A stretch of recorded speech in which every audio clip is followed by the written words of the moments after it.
अथ तृतीयो अध्यायः। प्रथम श्लोक।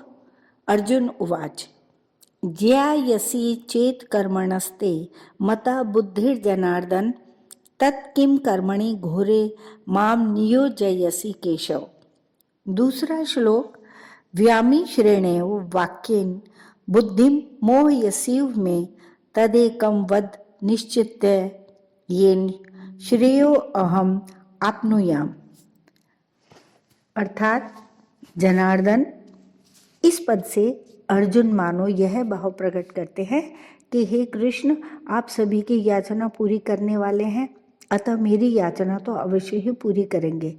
ज्यायसी चेत कर्मणस्ते नियोजयसी केशव। अर्थात मनुष्य के अंतःकरण में एक कमजोरी रहती है कि वह प्रश्न करके उत्तर के रूप में भी वक्ता से अपनी बात अथवा सिद्धांत का ही समर्थन चाहता है। इसे कमजोरी इसलिए कहा गया है कि वक्ता के निर्देश का चाहे वह मनोअनुकूल हो या सर्वथा प्रतिकूल, पालन करने का निश्चय ही शूरवीरता है। शेष सब कमजोरी या कायरता ही कही जाएगी। इस कमजोरी के कारण ही मनुष्य को प्रतिकूलता सहने में कठिनाई का अनुभव होता है। जब वह प्रतिकूलता को सहन नहीं सकता, तब वह अच्छाई का चोला पहन लेता है, अर्थात तब भलाई के वेश में बुराई आती है। जो बुराई भलाई के वेश में आती है उसका त्याग करना बड़ा कठिन होता है। यहाँ अर्जुन में भी हिंसा त्याग रूप भलाई के वेश में कर्तव्य त्याग रूप बुराई आई है।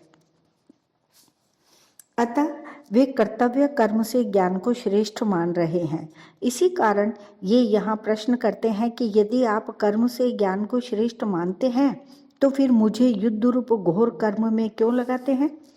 भगवान ने दूसरे अध्याय के 39वें श्लोक में बुद्धिर्योगे पद से समबुद्धि की ही बात कही थी, परंतु अर्जुन ने उसको ज्ञान समझ लिया। अतः वे भगवान से कहते हैं कि हे जनार्दन, आपने पहले कहा कि मैंने सांख्य में यह बुद्धि कह दी, इसी को तुम योग के विषय में सुनो। इस बुद्धि से युक्त हुआ तू कर्म बंधन को छोड़ देगा, परंतु कर्म बंधन तभी छूटेगा जब ज्ञान होगा। आपने यह भी कह दिया कि बुद्धि योग अर्थात ज्ञान से कर्म अत्यंत निकृष्ट है। अगर आपकी मान्यता में कर्म से ज्ञान श्रेष्ठ है, उत्तम है, तो फिर मेरे को शास्त्र विहित यज्ञ, दान, तप आदि शुभ कर्मों में भी नहीं लगाना चाहिए, केवल ज्ञान में ही लगाना चाहिए। परंतु इसके विपरीत आप मेरे को युद्ध जैसे अत्यंत क्रूर कर्म में, जिसमें दिन भर मनुष्य की हत्या करनी पड़े, क्यों लगा रहे हैं। पहले अर्जुन के मन में युद्ध करने का जोश आया हुआ था और उन्होंने उसी जोश में भरकर भगवान से कहा कि हे अच्युत, दोनों सेनाओं के बीच में मेरे रथ को खड़ा कर दीजिए, जिससे मैं यह देख लूं कि यहाँ मेरे साथ दो हाथ करने वाला कौन है। परंतु भगवान ने जब दोनों सेनाओं के बीच में भीष्म और द्रोण के सामने तथा राजाओं के सामने रथ खड़ा करके कहा कि तू इन कुरुवंशियों को देख, तब अर्जुन का कौटुंबिक मोह जागृत हो गया। मोह जागृत होने से उनकी वृत्ति युद्ध से, कर्म से उपरत होकर ज्ञान की तरफ हो गई, क्योंकि ज्ञान में युद्ध जैसे घोर कर्म नहीं करने पड़ते। अतः अर्जुन कहते हैं कि आप मेरे को घोर कर्म में क्यों लगाते हैं। यहाँ बुद्धि पद का अर्थ ज्ञान लिया गया है। अगर यहाँ बुद्धि पद का अर्थ समबुद्धि लिया जाए तो व्यामिश्र वचन सिद्ध नहीं होगा, कारण कि दूसरे अध्याय के 48वें श्लोक में भगवान ने अर्जुन को योग में स्थित होकर कर्म करने की आज्ञा दी है। व्यामिश्र वचन तभी सिद्ध होगा जब अर्जुन की मान्यता में दो बातें हों, और तभी यह प्रश्न बनेगा कि अगर आपकी मान्यता में कर्म से ज्ञान श्रेष्ठ है तो फिर मेरे को घोर कर्म में क्यों लगाते हैं। दूसरी बात, भगवान ने आगे अर्जुन के प्रश्न के उत्तर में दो निष्ठाएं कही हैं, ज्ञानियों की निष्ठा ज्ञान योग से और योगियों की निष्ठा कर्म योग से। इससे भी अर्जुन के प्रश्नों में बुद्धि पद का अर्थ ज्ञान लेना युक्ति संगत बैठता है। कोई भी साधक श्रद्धा पूर्वक पूछने पर ही अपने प्रश्न का सही उत्तर प्राप्त कर सकता है। आक्षेप पूर्वक शंका करने से सही उत्तर प्राप्त कर पाना संभव नहीं। अर्जुन की भगवान पर पूर्ण श्रद्धा है, अतः भगवान के कहने पर अर्जुन अपने कल्याण के लिए युद्ध जैसे घोर कर्म में भी प्रवृत्त हो सकते हैं। ऐसा भाव उपयुक्त प्रश्न से प्रकट होता है। व्यामी श्रेणेव वाक्येन बुद्धि मोहयसीव में। इन पदों में अर्जुन का भाव है कि कभी तो आप कहते हैं कि कर्म करो, कुरु कर्माणि, और कभी आप कहते हैं कि ज्ञान का आश्रय लो, बुद्धि शरणम अन्विच्छ। आपके इन मिले हुए वचनों से मेरी बुद्धि मोहित सी हो रही है, अर्थात मैं यह स्पष्ट नहीं समझ पा रहा हूँ कि मेरे को कर्म करने चाहिए या ज्ञान की शरण लेनी चाहिए। यहाँ 2 बार इव पद के प्रयोग से भगवान पर अर्जुन की श्रद्धा का द्योतन हो रहा है। श्रद्धा के कारण अर्जुन भगवान के वचनों को ठीक मान रहे हैं और यह भी समझ रहे हैं कि भगवान मेरी बुद्धि को मोहित नहीं कर रहे हैं, परंतु भगवान के वचनों को ठीक ठीक न समझने के कारण अर्जुन को भगवान के वचन मिले हुए से लग रहे हैं और उनको ऐसा दिख रहा है कि भगवान अपने वचनों से मेरी बुद्धि को मोहित सी कर रहे हैं। अगर भगवान अर्जुन की बुद्धि को मोहित करते तो फिर अर्जुन के मोह को दूर करता ही कौन? तदेकम वद निश्चत्य येन श्रेयो अहम आप्नुयाम, अर्थात मेरा कल्याण कर्म करने से होगा या ज्ञान से होगा, इनमें से आप निश्चित करके मेरे लिए एक बात कहिए जिससे मेरा कल्याण हो जाए। मैंने पहले भी कहा था कि जिससे मेरा निश्चित कल्याण हो वह बात मेरे लिए कहिए। यत् श्रेयः स्यानिश्चितम ब्रूहि तन्मे, और अब भी मैं वही बात कह रहा हूँ। परिशिष्ट भाव ये है कि जब तक संसार की सत्ता मानते हैं तभी तक कर्म घोर या सौम्य दिखता है, कारण कि संसार की सत्ता मानने से कर्म की तरफ दृष्टि रहती है, अपने कर्तव्य की तरफ नहीं। अपने कर्तव्य की तरफ दृष्टि रहने से कर्म घोर या सौम्य नहीं दिखता। अब आगे के तीसरा, चौथा और 5वां श्लोकों में भगवान अर्जुन के व्यामी श्रेणेव वाक्येन, अर्थात मिले हुए से वचनों पदों का उत्तर देते हैं। श्री भगवान उवाच लोके अस्मिन् द्विविधा निष्ठा पुरा प्रोक्ता मया नघ ज्ञान योगेन सांख्यानाम कर्म योगेन योगिनाम। अर्जुन युद्ध नहीं करना चाहते थे, अतः उन्होंने समतावाचक बुद्धि शब्द का अर्थ ज्ञान समझ लिया, परंतु भगवान ने पहले बुद्धि और बुद्धि योग शब्द से समता का वर्णन किया था। अतः यहाँ भी भगवान ज्ञान योग और कर्म योग दोनों के द्वारा प्रापणीय समता का वर्णन कर रहे हैं। अनघ अर्थात अर्जुन के द्वारा अपने श्रेय की बात पूछी जानी ही उनकी निष्पापता है, क्योंकि अपने कल्याण की तीव्र इच्छा होने पर साधक के पाप नष्ट हो जाते हैं। लोके अस्मिन् द्विविधा निष्ठा पुरा प्रोक्ता मया, यहाँ लोके पद का अर्थ मनुष्य शरीर समझना चाहिए, क्योंकि ज्ञान योग और कर्म योग दोनों प्रकार के साधनों को करने का अधिकार अथवा साधक बनने का अधिकार मनुष्य शरीर में ही है। निष्ठा अर्थात समभाव में स्थिति एक ही है, जिसे 2 प्रकार से प्राप्त किया जा सकता है, ज्ञान योग से और कर्म योग से। इन दोनों योगों का अलग अलग विभाग करने के लिए भगवान ने दूसरे अध्याय के 39वें श्लोक में कहा है कि इस समबुद्धि को मैंने सांख्य योग के विषय में कह दिया है, अब इसे कर्म योग के विषय में सुनो। एषा ते अभिहिता सांख्ये बुद्धिर्योगे त्वेमां शृणु। पूरा पद का अर्थ अनादिकाल भी होता है और अभी से कुछ पहले भी होता है। यहाँ इस पद का अर्थ है अभी से कुछ पहले अर्थात पिछला अध्याय, जिस पर अर्जुन की शंका है। यद्यपि दोनों निष्ठाएं पहले अध्याय में अलग अलग कही जा चुकी हैं, तथापि किसी भी निष्ठा में कर्म त्याग की बात नहीं कही गई है। मार्मिक बात ये है कि यहाँ भगवान ने दो निष्ठाएं बताई हैं, सांख्य निष्ठा और योग निष्ठा, अर्थात ज्ञान योग और कर्म योग। जैसे लोक में दो तरह की निष्ठाएं हैं, लोके अस्मिन् द्विविधा निष्ठा, ऐसे ही लोक में दो तरह के पुरुष हैं, द्वाविमौ पुरुषो लोके। वे हैं क्षर अर्थात नाशवान संसार और अक्षर अविनाशी स्वरूप। क्षर की सिद्धि असिद्धि, प्राप्ति अप्राप्ति में सम रहना कर्मयोग है और क्षर से विमुख होकर अक्षर में स्थित होना ज्ञान योग है।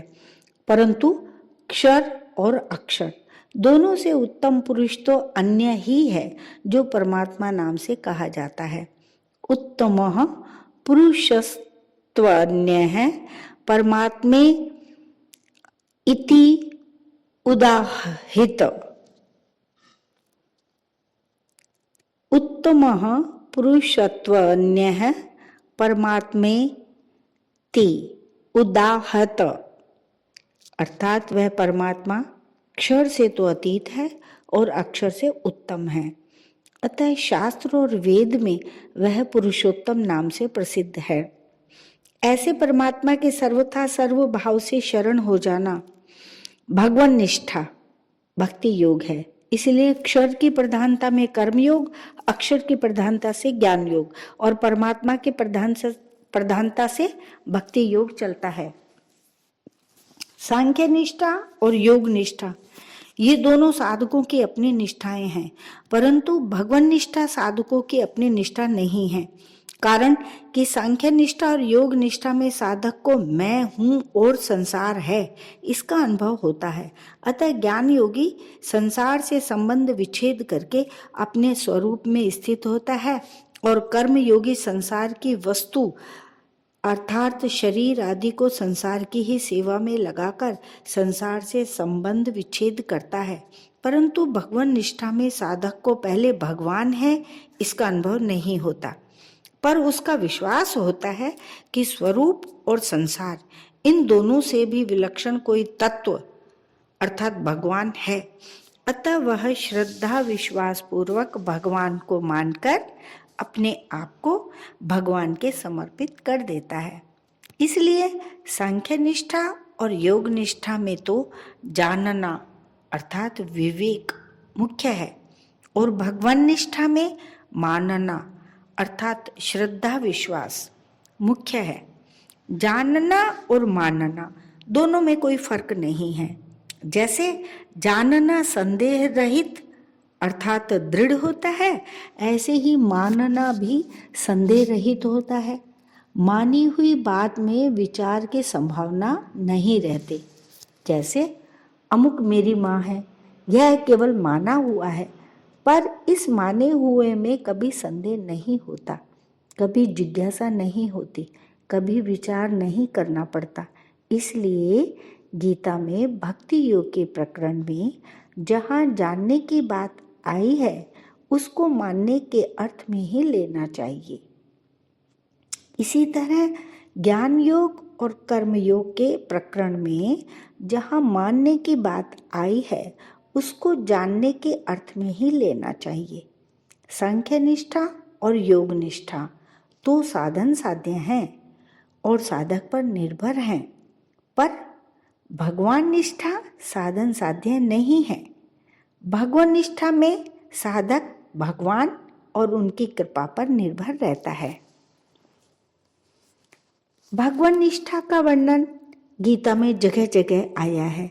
जैसे इसी अध्याय में पहले दो निष्ठाओं का वर्णन करके फिर तीसरे श्लोक में मयि सर्वाणि कर्माणि सन्यस्य पदों से भक्ति का वर्णन किया गया है।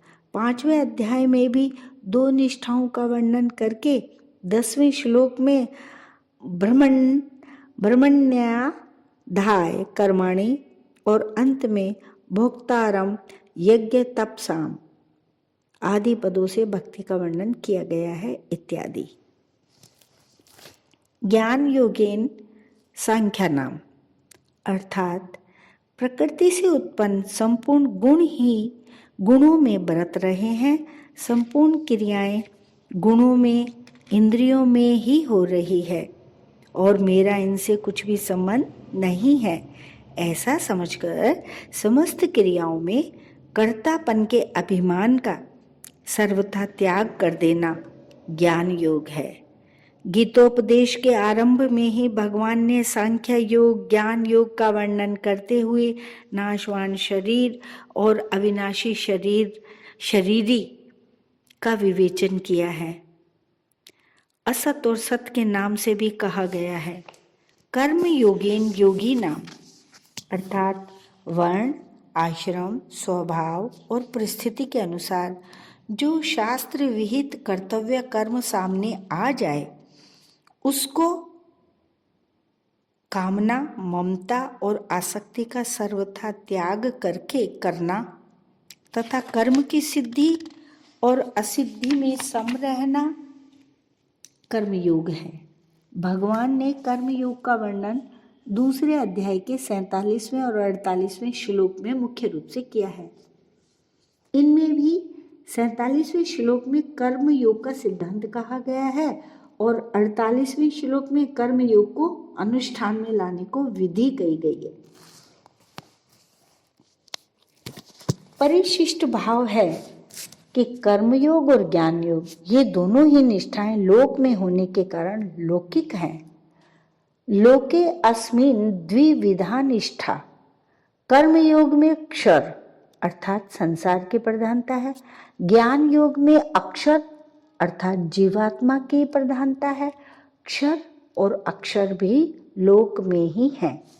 द्वाविमौ पुरुषो लोके क्षरश्च अक्षर एव च।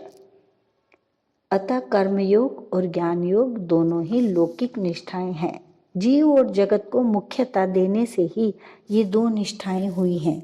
अगर जीव और जगत को मुख्यता न देकर केवल परमात्मा को ही मुख्यता दें तो दो निष्ठाएं नहीं होंगी, प्रत्युत केवल अलौकिक भगवान निष्ठा अर्थात भक्ति होगी। लौकिक निष्ठा में साधक का अपना उद्योग मुख्य होता है, वह साधन में अपना पुरुषार्थ मानता है, परंतु जब साधक भगवान का आश्रय रखकर साधन करता है, अपना उद्योग मुख्य नहीं मानता, तब उसकी निष्ठा अलौकिक होती है। कारण कि भगवान का संबंध होने से सब अलौकिक हो जाता है। जब तक भगवान का संबंध नहीं होता तब तक सब लौकिक ही होता है। किसी को बुरा न समझें, किसी का बुरा न चाहें और किसी का बुरा न करें तो कर्म योग आरंभ हो जाता है। मेरा कुछ नहीं है, मेरे को कुछ नहीं चाहिए और मेरे को अपने लिए कुछ नहीं करना है, इस सत्य को स्वीकार कर लें तो ज्ञान योग आरंभ हो जाता है।